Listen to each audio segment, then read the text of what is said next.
em 98, de quase emprestado para artilheiro da Mercosul. Qual que foi, você acha que foi o ponto da virada ali? Na verdade, vários fatores, né, cara? Mas assim, quando vira 97, porque o meu ano foi muito irregular, o meu ano fechadinho, né? De quando eu chego no meio de 97, a final da Copa do Brasil de 98. Com aquele gol do Oséias no Morumbi. Ali fecha um ano meu de Palmeiras. E o que acontece? Eu faço uma primeira fase do Brasileiro de 97 muito boa, e eu faço uma segunda fase de Campeonato Brasileiro muito irregular. Então existia aquela crítica que é o seguinte: agora que precisa de um jogador com potencial, ele não consegue jogar. E realmente eu joguei abaixo do que eu tinha jogado a fase anterior. Começa o primeiro semestre da Mercosul, de 98, o time joga as competições iniciais com foco em ganhar a Copa do Brasil, que a gente consegue ganhar, que acaba com esse gol do Oséias. Esse ano o Mercosul, se ganhasse, tinha vaga na Libertadores? Não. O que acontecia é que era aquela divisão da Copa do Brasil acabando no meio do ano. Sim. Muitos times já se davam por satisfeitos porque já tinham alcançado o objetivo do ano. E ainda tinha aquela janela ali de umas 2, 3 semanas de treino para começar o Campeonato Brasileiro. Era quando muitas equipes saíam do Brasil, iam fazer excursão na Europa, iam jogar fora, porque tinha aquele espaço ali. Então, nesse período de Rio-São Paulo, Campeonato Paulista e Copa do Brasil, eu mantive uma irregularidade. Então eu fiz jogos bons, jogos ruins, jogos horríveis, jogos maravilhosos.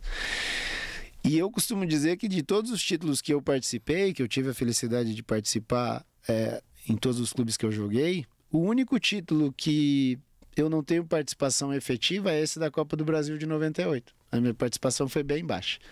Eu faço um gol contra o Ceará, num jogo que a gente goleia, que se eu não fizesse não mudaria nada, mas eu não tive participação efetiva. Então nós vamos para essa janela de treino, nós vamos para Caldas Novas, no interior de Goiás, que o Palmeiras às vezes ia ali. E no primeiro treino eu dou um azar danado. Eu vou meio mole no Clebão, que dá 3 de mim. E nessa, era um campo amador, eu tenho uma trombada com uma mureta que protegia a saída para o vestiário. E nessa da trombada eu acabo me machucando e perco essas semanas de treino. No meu retorno para São Paulo, o Lapola, que era o diretor na época, ele me chama dizendo que uma das coisas que o Felipe queria fazer naquele momento era algumas mudanças, e nessas mudanças estaria uma possibilidade da minha saída, e um clube que se mostrava disposto a ter a minha presença como jogador era o Botafogo. E eu disse que não iria, que eu saí de Curitiba para poder fazer sucesso no Palmeiras, e que se fosse para sair eu ia voltar para Curitiba e tentar trilhar um outro caminho, mas que para o Botafogo eu não iria. Não era nada contra o Botafogo, era a minha tentativa de provar no Palmeiras. Porque antes disso, devido a essa minha irregularidade, o Felipe já tinha trazido 3 meias: Jackson, Arilson e Darcy. E esses caras estavam ali. O Jackson tinha o Zinho, que era um 8/10, né? Mas o Zinho era absoluto, né? O Zinho era absoluto. Marquinhos já tinha ido embora, né? Marquinhos foi embora no final do Brasileiro. Quando eu chego, eu disputo espaço com o Marquinhos. Quando eu assumo a posição, o Marquinhos acaba seguindo um outro. Se eu não me engano, foi pra Portuguesa. Salvo engano, não lembro. Mas piada comparar esses três. Não, o Jackson era bom jogador, mas era piada comparar esses três com o Alex, né? O Jackson chegou à seleção brasileira. Sim, era bom jogador. Talvez eram jogadores mais velhos, né? Mais experientes. Todos eles mais velhos que eu. O Arilson, o Darcy bem mais velho. O Arilson também era jogador da seleção brasileira. Talvez a ideia do Filipão, não sei, era te dar uma cancha pra você voltar um pouco mais. Mas ele já tinha jogado um ano praticamente, então... Assim, a análise que eu faço depois de tanto tempo é o seguinte: quando eu não venho através do Felipe. Eu venho pré-Felipe. Então, quando o Felipe chega como treinador, eu já sou contratado do Palmeiras. Eu era um dos jovens que o Palmeiras acreditava no potencial e que ali eu teria que provar. Então, eu teria que provar para o Felipe, que chegou depois, de que eu tinha condição de fazer com que aquele investimento que o Palmeiras fez valesse a pena. E aí, voltando nessa situação, com esses jogadores todos, eu chego para começar o Brasileiro no segundo semestre de 98 e começo o Brasileiro e a Mercosul junto. E eu vim desse processo de uma intertemporada ruim, porque eu me machuquei, e sai a lista da Mercosul. Quando sai a lista da Mercosul, o Filipão ainda está na dúvida se eu estou na lista da Mercosul ou não. Tanto que eu sou campeão da Mercosul sendo o número 20. É uma das dúvidas que tem ali. Então, eu sou um dos últimos inscritos, porque Quem foi o 10, você lembra? Rogério. Então, eu tenho uma das dúvidas ali se eu entro ou não entro. E para mim tem um jogo que é icônico, que eu tenho 3 caras no Palmeiras que eu tenho um agradecimento assim eterno, que é o Arce, o Zinho e o César Sampaio. Que os caras eram mais velhos, eram mais acostumados e cada um, à sua maneira, mexiam comigo para que eu crescesse e realmente eles me ajudaram bastante. Nós fomos fazer um jogo em Curitiba com o Atlético Paranaense, eu estava no banco, início do Campeonato Brasileiro. E jogando no estádio do Pinheirão, que era um estádio antigo que tem lá, que hoje não existe mais. E era um túnel comprido. Então, quando a gente desce para o intervalo, desce num 0-0, o Paulo Paixão me chama e fala, vai aquecer que você vai entrar no intervalo. Então, o discurso do Filipão para os jogadores, enquanto eu aqueço, é o seguinte, o Alex vai entrar, mas eu não sei que tipo de Alex vai entrar. O Alex que vai nos ajudar ou o Alex que vai ser um a menos dentro do campo.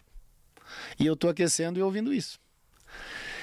E ele vira pro César Sampaio e fala, é responsabilidade sua. Você vai cuidar do guri dentro do jogo. E quando eu venho pra roda, o Sampaio fala o seguinte, ó, todas as bolas que eu pegar eu vou te dar, você se vira. Você não quer ser camisa 10? Então se vira, assume e joga. Você ouviu o que ele falou. Eu dou muita sorte que a primeira bola que eu pego, eu faço uma tabela com o Almir e a gente ganha 1-0 com um gol meu. Nossa. Então assim, pra mim, eu pessoalmente, pra mim esse é um jogo marco pra mim. Porque se o meu treinador tá falando isso internamente pro meu grupo de jogadores, pros meus companheiros, e pede pro capitão do time, um jogador que era referência do clube, que era o César, e o próprio César fala, olha, eu confio, vou dar bola, qualquer bola eu vou dar em você, você se vira, a partir dali começa a ter uma virada para mim. Então, assim, aquela irregularidade que existiu até aquele momento, a partir dali ele não existiu mais. Eu fui importante na Mercosul, fui importante naquele ano. Você acaba como artilheiro da Mercosul. Acaba como artilheiro da Mercosul. E a gente foi campeão, que era o tratamento dentro do clube, é como se fosse uma preparação para a Libertadores, que a gente tinha ganho a vaga através da Copa do Brasil. Então, a partir dali, eu começo a ter uma nova vida dentro do Palmeiras. Mesmo assim, tendo que provar todos os dias que eu tinha que jogar, porque é a exigência do clube, né? E era a exigência de um grupo forte, de um treinador que a gente tinha. E você acha que o Felipão, ele tinha esse discurso pra te motivar ou é porque ele achava que era isso mesmo?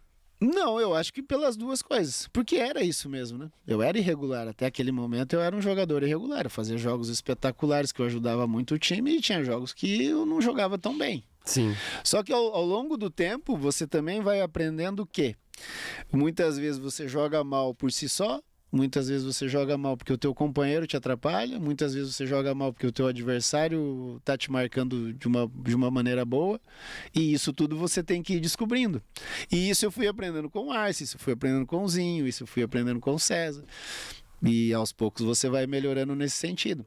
Porque a grande dificuldade, por exemplo, eu adoro ver o pessoal faz um monte de comparação e tal, fulano com outro, esse com aquele.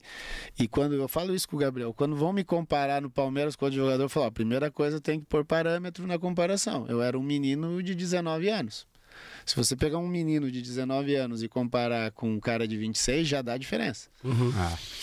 Então, assim, eu era um menino de 19, 20 anos que estava aprendendo com as coisas. Então, eu chego de um jeito e saio de outro. Eu chego um bom jogador e saio melhor do que eu cheguei. Então, o processo evolutivo, ele foi bem feito, ele foi legal. Voltando no Filipão, eu acho que as duas coisas. Era real, eu era irregular mesmo, e era uma característica do Felipe.